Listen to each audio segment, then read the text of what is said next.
An album a day is my exploration into the Korean music scene. This podcast will cover mainstream, indie, and some underground artists within the scene and provide both factual and opinionated commentary. The biggest benefit to sharing my thoughts this way is that it will hopefully expose you to more great music and exploration of your own. As we continue to progress through 4 Minutes discography, we've made it to yet another studio album. This one was Andante. It was released March 10th, 2006. And,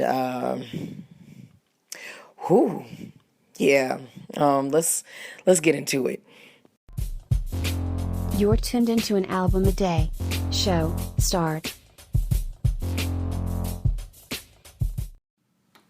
All right, let's go ahead and just establish that this album performed, okay? It performed both behaviorally, if that's a word that we could use to reference an album, as well as behaved well on the charts. It performed well on the charts.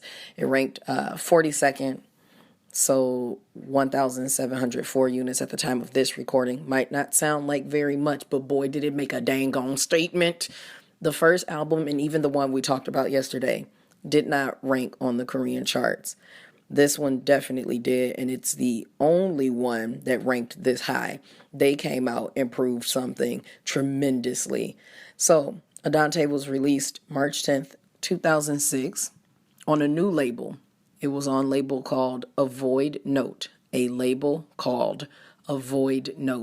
both in CD and cassette. And this album is blue in color. It looks like foliage is on the front. It's the third album.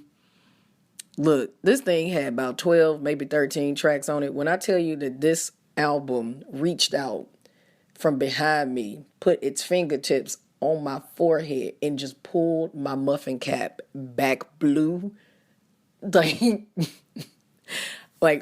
points were made, okay? Points were made by these grown men. There are a barrage of beautiful tracks and instrumentations and vocals that clearly influenced whatever 2 a.m. thought they were bringing to the table compared to this. But that second track, the second one, Go Back, there is this note that happens at the 322, 323 mark or whatever, the power, the disrespect, the slap in the face, the choke slam. It's just crazy. It's absolutely crazy. They came to let you know, listen and love them, embrace what is happening. We here, we ain't going nowhere. And I respect it. I totally do. I've received DMs. I've received text messages. I've received video clips on Facebook pages. I have one friend who's like, look, wait till you get to the album in 2014 called 1998, and then we can talk. I didn't know. And y'all knew I didn't know. Y'all knew I didn't know. Y'all knew I went in with judgment because it's all ballads. This was, when you get tongue-tied and you just be out here. I thought I was tremendously tongue-tied when we were on the 100% album, where I spent, I think, 17 seconds trying to formulate a word just to simply end up with, it's not that good. When I listen to it, okay, and then when you put your hand out, let the music just touch the palm, and you be like, ooh, and then you kind of just gotta go with it. Why did it like this? Maybe it's because it's just late at night, early in the morning. I don't know. I know it's phenomenal from start to finish. There's an instrumental that begins the album. Very nice, very subtle. It's called To MJ. Who is MJ? I don't know. It could be To My Jams, to Michael Jackson, Michael Jordan, Moon James. I don't know who MJ is, but let the piano serenade that person. And then you just go into an onslaught of beauty. This album is insanely great. K-pop fans, on a scale of 1 to 5, with 5 being essential listening and 1 not worth mentioning, the A3-day rating on this is a 5. I mean, it's a 5. I don't think they're gonna have a 4 or a 4.5 anywhere. Gosh, this album made a huge shift for me about them. This ain't even a long episode. I ain't had much to say. I ain't had much to say. I just know this album was stunning, okay? And stunning. Man. It's so good. And then there's a song called Wish. Oh, it's so lovely. Like it's just a nice album. Like, oh man, please go look for this one and listen to it and tell me what you thought. And don't laugh at me too hard for being so ridiculous with the first two. I know better, so now I can do better. Just be gentle with me. And also, I just want to make sure also, I am fully aware that the way that the episodes close is just stupid loud, how loud it comes on. We're doing something about that. We're trying to fix it. So just bear with me, hang in there.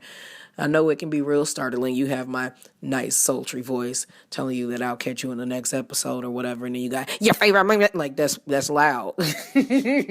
That's loud. It don't feel good. It's not dope. So yeah. Muffin cap. Peeled all the way back. Blue. Wig. Thrown across the Han River. Like, it was too much.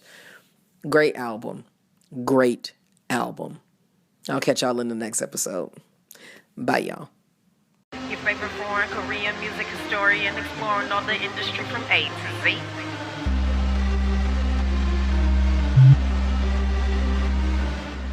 There's sponsored ads and social media hashtags, but this show is truly supported by the efforts of my Migualas, the most amazing fan base a little entertainer could ever have. Special shout out to my Patreon patrons, the student body, and the scholars who keep my vision of becoming your favorite Korean music historian exploring all the industry from A to Z a real thing. If you're interested in supporting the growth of this podcast and supporting content, please visit patreon.com/multifacetedacg. And for as little as $1 a month, you can get in on the magic too. Interested in continuing your support at the free $99 price? I love you for it. You can still engage with the show when you retweet, repost, and share the show and use hashtag A3 and the word DAY. You can also tag MULTIFACETEDACG to get my attention. And if you're listening to this podcast on a platform other than Anchor.fm, please leave a few stars or a review to keep things growing in the right direction.